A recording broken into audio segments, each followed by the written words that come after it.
Pse them unë që nuk mund të jetë thjesht interpretimi yt apo interpretimi ynë, sepse kam parasysh dhe materialin që ne kishim që transmetuam pak çaste më parë. Në të njëjtën ditë është edhe dita kombëtare e Mauritanisë. Po. Tani, si i drejtohet në fakt Marco Rubio dhe Syri Pikneti është referuar sot, dhe çfarë thotë?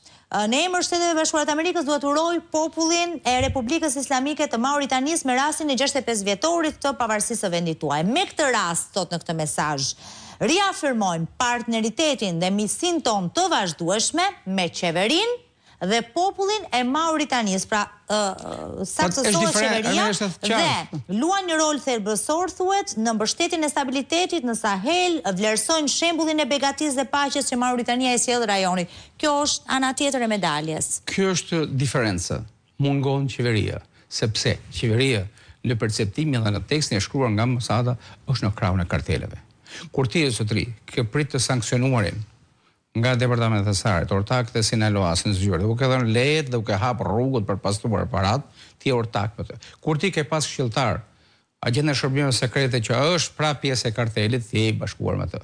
Kur ti këtyre miliardave të trafikut kokainës, u ke dhënë leje investitorësh strategjik, ti je pal me to, ti je bekuesi i pastrimit parave nga ana e tyre. Pra, edhe lidhur me ato ekonominë, gjithmonë edhe më herët ambasada amerikane ka pasur në këtë javë qartësime të idesë çfarë po ndodhi, çfarë ata kërkojnë, lidhur me koncesionet, me investime strategjike, që të kalojnë edhe në filtrin e tyre dhe kjo edhe për shkak të sigurisë. Se vjen mafia ndërkombëtare këtu.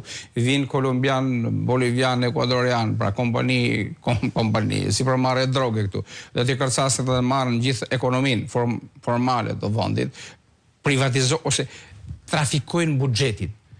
Paraja kriminale hyn në buxhet, kriminalizohet ekonomia për shkak se është politizuar krimi. Dhe ky lloj hibridi i prodhuar nga kjo qeverisi, nga kryeministri, i bën Shtetet Bashkuara të jenë të qartë mos lënë njëri të hamendësoj dhe të lexojë mes rreshtat. Shqiptarët duhet lexojnë rreshtat. Ka pasur edhe diçka tjetër gjatë kësaj jave, nuk e di sa do të thënë se ka qenë për ty. Dhe kam fjalën këtu për trajnimin që është bërë punonjësve të gardës, ku aty saktësohej se si ata do duhet të ruanin ose garantohej se do të shërbenin në sigurinë e Mëndimo Basir që lidhej me spakun edhe me truprohet fjalë që ruajnë prokurorët e strukturës së posaçme, kryesisht e kam shkuar edhe për këtë duke lënë dhe kontekstin. Nuk është as një drejtori e shërbimit sekret që merret me trajtimin e truproje për aftësi speciale të mbrojtjes së njerëzve të drejtësisë.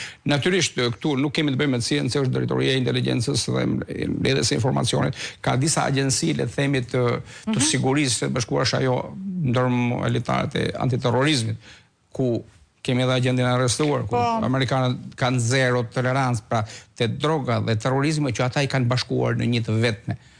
Kartel droge, kartel terrorist. Pra nuk ka, dhe kjo është njëkohësisht edhe një hap tjetër, duke dhënë edhe mesazhin kujdo qeveritari, ministri dhe kryeministri që kemi ne, që është ortak i këtyre, zotrina keni përballë ne. Ne dhe këta shqiptarë, patriot, në çdo agjenci qeveritare të zbatimit ligjit që kanë dalë mendjen të luftojnë krimin dhe të mbrojnë Shqipërinë. Do të vëre këtu edhe nervozizmin e zotit Rama në reagimet e tij, le të them, e krahasueshëm me 2016 në CNN, kur marrëzia e tij theksonte që fitoria e presidentit Trump është një rrezik global, e ka përsëritur çmendurinë e tij para 2 ditësh në median austriake, kur theksonte se duke marrë referencë Afganistanit, se ata nuk kishin një model të Bashkimit Evropian i cili bën shtet të tjerë nuk e kanë këtë qelistë shtet ndërtimit, sepse amerikanët nuk dinë, thoshte. Zotëria, i rregullojnë gjërat me bomba dhe pastaj predikojnë. Lideri i kokainës është që amerikanët nuk dinë, i bëjnë gjërat me bomba dhe pastaj me predikime. Tani këtu të ndalemi pak. Çfarë po bën kryeministri Rama me këto deklarata? Ti ke thënë diçka pak javë më parë, nuk e di nëse do se narko Rama, është një pandero nga amerikanët dhe duhet zyrtarisht nga shqiptarë, sepse ka filluar marrja pandero Ramës. Dhe një shprehje që ta zhveshim nga konteksti fetar që qenit kur i vjen në ngordhja pshon deri xhamis. Dhe ky individ tani me këto ngarkesë, ja reflekton edhe qëndrimet e tij publike, Bor Kashillek ka pasur disa deklarimet e tij një lloj leksiku as pak diplomatik normal sikur i afrohet BE-s dhe sikur strehohet e BE-ja dhe sulmon SBA-n, apo? Po ka një përpjekje për të bërë në atë marrëzinë e tij të liderit global, por janë këta servilet e mbetur akoma Bashkimin Evropian vartës të Sorosit, të shoqata që i ka akoma të punësuar nëpër qeveritë e vendeve evropiane, duke qenë se ky është më afër globalistit dhe majtistit Soros, radikalistit le të themi, atëherë bën çokat e fundit, bën përpolitjet e fundit.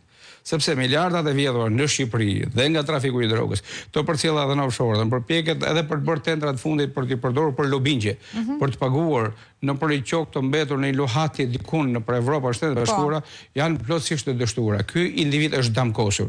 Është damkosur si narkokriministër, si narkoqytet dhe narkoindivid. Pra, ai do të ketë. Po çfarë do thotë kjo për